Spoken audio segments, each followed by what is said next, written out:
Hi, this is Lynn, and welcome to another Persuasion Byte. Bite-sized tips on persuasion that you can use right away. Remember when you were a teenager and you wanted to ask your parents for a favor? Maybe it was to borrow the car so you and your friends could go someplace, and you waited until your parents were in a good mood to ask. You are absolutely right. When it comes to making requests and it comes to judgment, here are three things that happen when we are in a good mood. First, we're more cooperative and more likely to get other people to cooperate with us. Second, we're more approving of other people. And third, we're more generous and helpful when it comes to making judgments. These are all good things. But there are also some other things we need to be paying attention to when we're in a good mood and being asked to make a judgment. First, we are more likely to take risks when we're in a good mood than when we're not.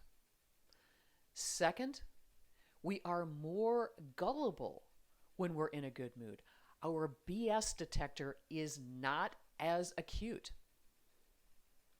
And third, we're more likely to be affected by our unconscious biases, meaning that when we form a first impression of somebody, we're less likely, for example, to question that.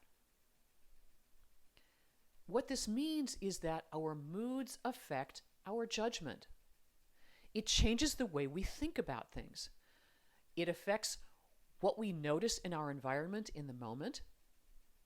It affects the memories that we pull up to use as basis for our judgment.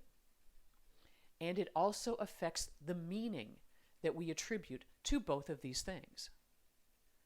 So if you happen to be a morning person and you've just had your coffee and someone has just come in to tell you what a wonderful job you did on something and to compliment you, and someone who reports to you comes in and asks you to approve something, in that moment, because you're in a good mood, you're likely to approve it.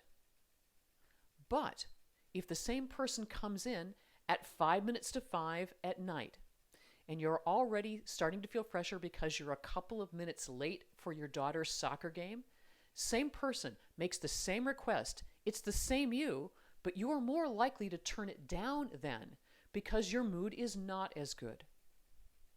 So for us as leaders, remember, you make decisions in your emotional brain, and your emotional brain is affected by the kind of mood you're in.